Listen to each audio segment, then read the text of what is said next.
Se acaba de publicar este libro, un libro realmente muy sabroso de leer, muy interesante, que es con ocasión del centenario de la Federación Costarricense de Fútbol y también con ocasión del centenario de la participación de nuestra selección, una participación, por cierto, exitosísima en el torneo que se hace para celebrar los 100 años de la independencia en Guatemala. Este libro es idea, la promueve el doctor Víctor Umaña, que está con nosotros. Don Víctor, además, como ustedes saben, es el, es el director general, director ejecutivo de del Mundial Femenino que se va a realizar en el país el año entrante. Así es. Con don Víctor vamos a hablar de este libro que tiene la gran virtud de en un solo libro tener los momentos más importantes de la historia del fútbol costarricense, quiénes han ocupado la presidencia de la federación, cuáles han sido todos los uniformes de la Sele a lo largo de un siglo.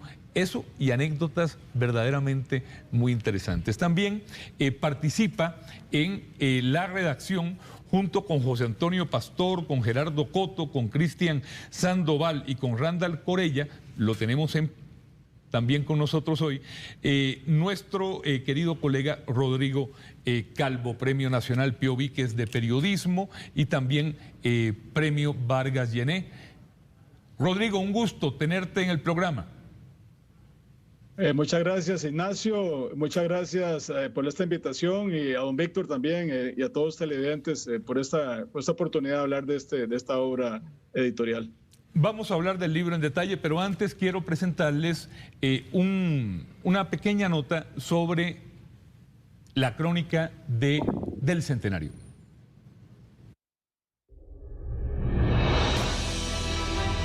Juan Ulloa me dio el pase para hacer el gol, que para mí significó un gol, por lo cual me alegré, pero no sabía el significado que tenía ese gol. Hasta que en el camerino me dijo Edgar Quesada: Pivó, ¿no sabes lo que has hecho? Le digo yo, ¿qué lo que hice? ¿Meter un golcito? Me dice, es cambiar la historia, me dice. Vos sos el primer jugador que anota un gol para ganarle a la selección de México. Le digo, ¿de veras? Me dice, sí. Y ahí lo han considerado los cronistas como el gol de oro.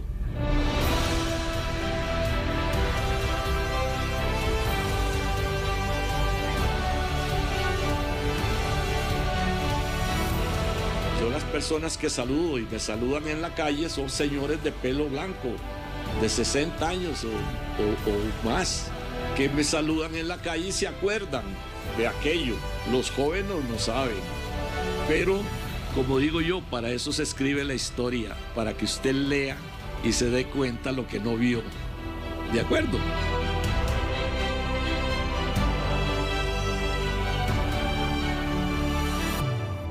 Todas las federaciones del mundo, todos los grandes equipos, los grandes seleccionados nacionales tienen su propia historia. Era importante que el fútbol costarricense empezara a compilar y a recopilar toda su historia, porque sin conocer por todo lo que hemos pasado es imposible pensar en el futuro. Quien adquiera esta publicación de lujo, que además es limitada, podrá encontrarse con 100 años de historia del fútbol federado, donde podrá leer sobre los inicios del fútbol, obviamente masculino, pero también el femenino, la participación de todas las selecciones nacionales en diferentes torneos, incluso algunos en los que nunca se ha oído aumentar.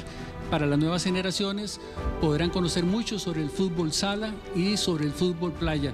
Aquí no se nos escapa absolutamente nada. Obviamente no podemos dedicarle un espacio a cada uno de los grandes protagonistas del fútbol nacional, pero creemos que es un digno homenaje para todos aquellos que han dejado hasta la última gota de sudor por la selección nacional.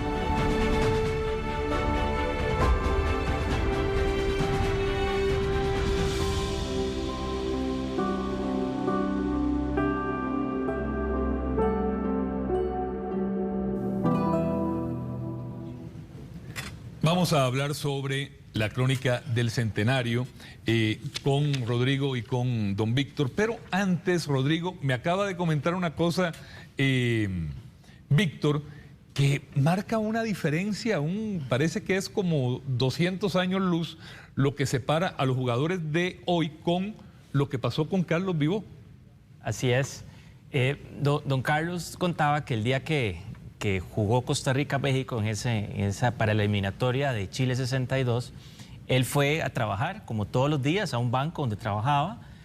O sea, no hubo concentración, ni hubo nada por el estilo. No, entonces pidió permiso, salió antes para irse a comer un puntalito a la casa. Vivía en el barrio La Pitaya, aquí cerca. Por ahí viví yo de muchacho también. Y luego, bueno, se alistó para irse al Estadio Nacional. Tomó el bus de Sabana Estadio. Exacto, ahí por el Paseo Colón. Exacto. Y se vino y se bajó. Pudo haber caminado, pero tomó el bus. Caminado. Y me imagino que venía con un bultillo con el uniforme. Tomó el bus y bueno, jugó y metió el gol. Y él dice que cuenta que él metió el gol y estaba muy contento, pero que él no comprendía la magnitud de ese gol. Le decían, mira muchachos, si metiste el gol, con que primera vez derrotamos a México. Claro. Y después, claro, se vino de vuelta otra vez para la casa, ¿verdad? Vamos a hacer un recuento muy general, Rodrigo, del libro. Ustedes claramente establecen que todo comienza en la sabana, donde se comienzan a dar los primeros juegos de fútbol, pero fueron costarricenses que fueron a estudiar a Inglaterra y también ingleses los que traen el fútbol a nuestro país a finales del siglo XIX. Sí, casualmente, Ignacio, amigos televidentes, esta semana se cumplieron 145 años de esa fecha histórica que recoge el libro. Es a través de testimonios y documentos. Era importante porque en algún momento se habló que el inicio del fútbol de Costa Rica era incierto, algunos lo que había sido en San Juan de Murciélago, San Juan de Tibadas, o a través de los navegantes que llegaban a Puerto Limón, que llamaban las primeras mejengas. Pero está documentado inclusive hasta con documentos de aduana, todo lo que traían en las valijas. 6 futbolistas costarricenses que fueron a estudiar a las universidades inglesas, hijos de los oligarcas cafetaleros de aquella época. Recordemos que William Lelacher, navegante inglés, en 1843 empieza a hacer abrir ese comercio del café costarricense hacia el mercado europeo, y los oligarcas costarricenses le confiaron a William Lelacher llevar a sus hijos a estudiar a las universidades inglesas donde estaban haciendo el fútbol moderno. En 1863 se establecieron las reglas del fútbol moderno en Londres, Inglaterra, y ahí empezaban a los costarricenses también a vincularse y regresaron en 1875, 6 de ellos que ya están documentados con nombres y apellidos, jugaron esa primera mejenga, la planificaron, y exactamente el día de la Purísima Concepción, el 8 de diciembre, jugaron esa primera mejenga. Así que eso fue importante establecerlo en el preámbulo del libro, y fue de los aspectos que se quiso, como José Antonio Pastor, él fue el editor jefe de este proyecto, junto con los colegas que usted mencionó, que hicimos este esfuerzo para recopilar esa historia que estaba dispersa en muchas fuentes, claro, y que había que documentarla. En esas más de 300 páginas hay aproximadamente 600 fotografías. A mí algunas me maravillaron porque nunca las había visto. Una de las que más me gustó ver fue el desfile. El desfile, no sé si con Jason podemos verlo acá, creo que es el desfile que se hace en nuestro país en el año 1900, es esta foto, 1921, cuando regresan triunfantes los jugadores de la selección, que por cierto, quedémonos con ese encuadre para verlo acá. La portada del libro es la selección que jugó en ese torneo en Guatemala en el 21. Sí, así hay fotos que me imagino que tuvieron que hacer un tremendo trabajo de búsqueda. Sí, así es. Fue un gran trabajo realizado por Rodrigo y todos sus colegas. Esa foto en particular es muy curiosa. Ahí salen Costa Rica envió solo 10 jugadores porque uno de los jugadores... Hombre, lo vi, que era el señor Kirse. El señor Kirse no pudo llegar a tiempo porque venía estaba de en Limón, claro. Entonces, el barco sale solo con 10 jugadores. Y en Guatemala los espera el número 11. Claro. Que era un costarricense que estaba radicado en Guatemala. Y uno de los jugadores, además, cuando no jugaba Costa Rica, fungía como guardialínea en otros de los partidos. Ah, de bien, de verdad. Y en otra parte como entrenador y también encalaba la cancha. El entrenador o el alineador era don Eladio Rosabal. Don Eladio Rosabal Cordero es el que funge como capitán y como entrenador de ese primer equipo. Que por cierto, estábamos haciendo un programa de radio con Rodrigo, me mandaste un dato que me llamó mucho la atención sobre la relación de política y fútbol y no había reparado en eso, don Eladio Rosabal, que después es miembro de la Constituyente. De la Constituyente, sí. Y también presidente de la Federación. Sí, y no se olvide, el doctor Calderón Guardia, en el 41, siendo presidente de la República, también fungía como presidente de la Federación de Fútbol. Rodrigo, creo, lo he hablado con varios compañeros aquí en la redacción, amantes de la historia y del fútbol del país, probablemente no, sin duda. Hay grandes trabajos sobre historia del fútbol de nuestro país, pero esta historia oficial de los primeros 100 años del fútbol federado, podríamos arriesgarnos a decir que es la más completa. Han habido esfuerzos muy, muy interesantes de colegas, mismo José Antonio ha sacado varias publicaciones, Parmenio Medina Pérez, don Fernando Naranjo, algunas obras. Me acuerdo del libro de nuestro queridísimo Fernando Naranjo, porque lo conocimos cuando éramos redactores allá en La Nación en los 80.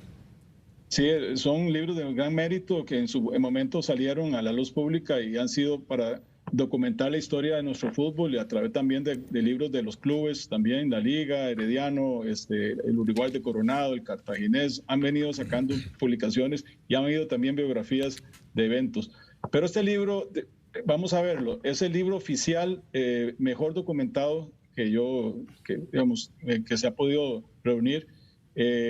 Yo diría que un tiempo récord, pero ya muchos de nosotros ya hemos investigado mucho de la historia de nuestro fútbol y ya teníamos trabajo adelantado cuando nos contactó la federación y yo creo que fue un acierto. Yo aquí en nombre de los colegas agradezco esa independencia editorial que nos dio la federación para poder desarrollar esta investigación periodística y completarla y ordenarla y clasificarla. Está dividida en 6 capítulos, pero fue importante también de esa manera reflejar lo que yo llamo como la película, lo bueno, lo malo y lo feo, porque están recogidos los principales logros de nuestro fútbol a nivel de clubes y selecciones en la rama masculina y femenina, el futsal, el fútbol playa, también están documentados. Y el capítulo 6 casualmente tiene ese acierto, que recoge todos los resultados de todas nuestras representaciones nacionales a través de 100 años. Es lo que te iba a comentar, que me llamó también poderosamente la atención.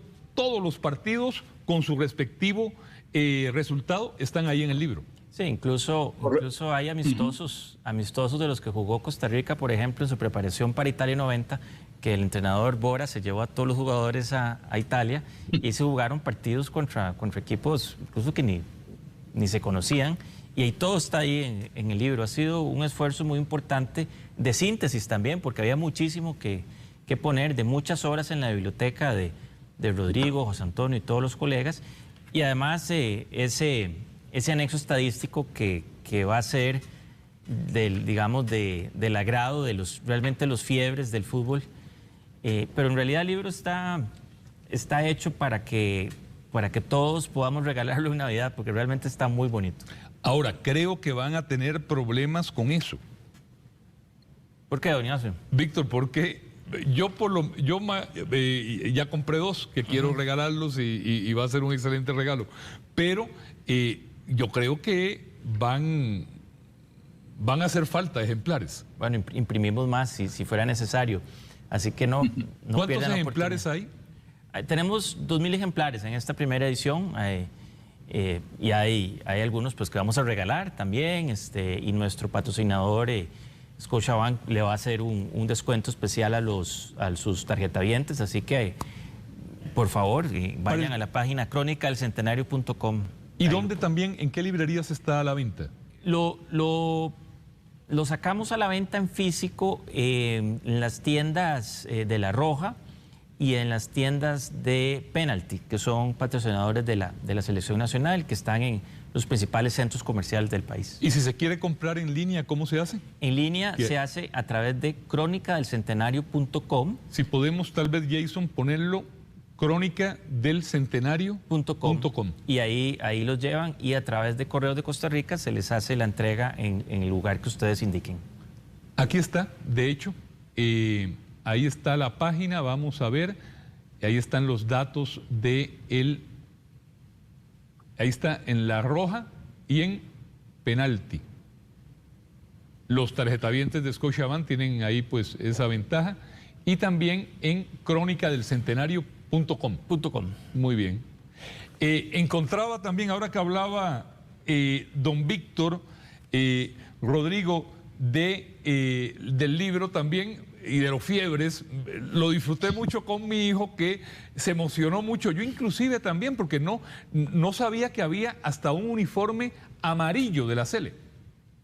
Sí, ese uniforme es de un partido amistoso que hizo la selección antes del Mundial. Casualmente esos partidos que menciona don Víctor, que se hicieron en Italia 90, antes de debutar en la gran fiesta del fútbol mundial, que fue el Mundial de Italia 90, en un pueblito en Italia. Hicieron partidos en Valeo, en Bondoví, en algunas de las localidades italianas, y ese partido, de hecho, era un uniforme de entrenamiento, no era un uniforme, pero forma parte de la colección, esta recopilación que hizo Randall Corella, extraordinaria, de más de 150 uniformes. Aquí hay una cifra simbólica de 100 uniformes, pero ese fue exactamente. De hecho, hay uno muy bonito del 76, ahí lo puede ver don Ignacio, que usan el escudo de Costa Rica, que fue para un amistoso contra el Vitória Setúbal de Portugal en 1976. Así que ha habido y yo creo que en eso tuvo un acierto Randall al escoger los uniformes más representativos, los más curiosos, los más históricos de 100 años. Y también están la colección de los escudos oficiales, del primero hasta el más reciente que estableció la federación. También está esa recopilación que hizo Randall, muy, muy completa. Aquí estamos viendo todos los uniformes de la selección desde ese del año 21. Que por cierto, pues comenzamos formidablemente bien, Víctor y Rodrigo, porque comenzamos ganando 6-0. Sí, así es. Y ganamos el torneo, obviamente. Ganamos el torneo. Es muy curioso, don Ignacio, que Costa Rica empezó siendo grande en fútbol desde el inicio, o sea, dominamos el área, y tuvimos éxitos muy importantes a través de la historia. Que el pináculo fue la leyenda de los Chaparritos de Oro, que está bien documentada en el libro, con ese triunfo de, digamos, el tercer lugar en el Panamericano de Fútbol en México. Aunque fue una generación que no logró clasificar al Mundial. Era complicado, ¿verdad? De hecho, esa generación juega la eliminatoria para Chile 62 y estuvimos cerquísima del Mundial. Empezamos con el pie derecho, incluso se derrota a México. Pero digamos, para la generación que nace después del 85, digamos los millennials, por decirlo así, esa generación está acostumbrada a ver a las selecciones nacionales disputando mundiales mayores, mundiales juveniles, mundiales menores. Pero nosotros, que nacimos antes de esa fecha, le llevamos palo mucho rato en el ámbito mundial. Rodrigo, se nos acaba el tiempo. Después de este trabajo, usted es uno de los mayores conocedores de la historia del fútbol de Costa Rica. Cuando uno ve este libro, todo el trabajo que hicieron, le voy a hacer la misma pregunta a don Víctor ahora. En un par de minutos, ¿cuáles son las conclusiones que se pueden sacar para bien después de 100 años, de un siglo de fútbol federado en el país? Bueno, está reflejado mucho en el libro, en las páginas del libro, que aquí hay mucho talento en todos los campos, y hay futbolistas que han trascendido no solamente a nivel local, sino ya más allá de nuestras fronteras, que de hecho vienen en las biografías que vienen en este libro. Yo creo que ese talento se manifiesta desde el principio, y eso que mencionaba don Víctor, que se marca, prácticamente Costa Rica fue invitado al primer mundial, pero fue subiendo y no estaba preparado, no estaba preparado y no aceptó la invitación para ir al primer mundial. Tuvo que subir una escalera en 1930 en Uruguay, pero tuvo que subir una escalera, ganó 7 campeonatos centroamericanos de 10 disputados y del Caribe, después fue tercer lugar en un Panamericano, fue escalando, asistió a unos Juegos Olímpicos, asistió primero a Mundiales Menores en sub-17, era sub-16 y sub-20 con la famosa cara sucia de Arabia Saudita, hasta llegar a nuestro primer Mundial en Italia en 90. Claro. Entonces fuimos subiendo esa escalera y yo creo que tenemos ese talento y que se está reflejado. Obviamente da muchas lecciones porque hemos recibido golpes muy duros a través de los tiempos, pero es para retomar los caminos correctos y seguir hacia adelante nuestro fútbol por 100 años más. ¿Qué conclusiones se pueden sacar al cumplir estos primeros 100 años, don Víctor? Yo creo que es una realidad que fútbol y sociedad en Costa Rica están inexorablemente unidos. El libro hace un esfuerzo, aunque el libro cuenta la historia deportiva, nos metemos en temas más amplios que tocan a la sociedad costarricense. Yo quería leer una frase, para terminar, una frase que escribo en el prólogo del libro, y es de Eduardo Galeano, el laureado escritor uruguayo. Decía don Eduardo: ¿en qué se parece el fútbol a Dios? En la devoción que le tienen muchos, y en la desconfianza que le tienen muchos intelectuales. Y yo creo que eso resume bastante bien este libro, en que hicimos un gran esfuerzo por compilar en estas 300 páginas, como dijo don Rodrigo, lo bueno, lo malo y lo feo del fútbol nacional. Recomiendo personalmente el libro como lector, que lo he ido leyendo en brincos y saltos. Realmente es un trabajo formidable. Rodrigo, a usted y a todos los que participaron, a don Víctor por haber promovido y sacado adelante la idea, mi sincera felicitación, y a los que nos ven, ojalá tengan ocasión de leerlo. Muchas gracias, don Ignacio. Un día tenemos que hablar usted y yo del plan del Mundial Femenino. Muy bien. Bueno, que era de política, pero también... De política, óigame, que de política, por cierto, ahora que usted dice que la política, y vea que usted puso el tema, que la política y el fútbol se unen mucho, los 3 partidos de la selección en el camino a Qatar que vienen son una semana antes de las elecciones. Así es. A ver cómo van a influir el ánimo electoral. Pero eso habrá que verlo. Mejor no hacemos pronósticos. Nos va a ir muy bien, don Ignacio, se lo aseguro. Óigame, qué bien, qué bien. Voy a tener esto grabado y para decir, don Víctor lo dijo. Así es. Y si no es así, no voy a sacar nada. Muy bien. Gracias, Víctor, gracias. Rodrigo, un fuerte abrazo. Buenas tardes. Lo invitamos a suscribirse a nuestro canal de YouTube para que repase todo el contenido disponible.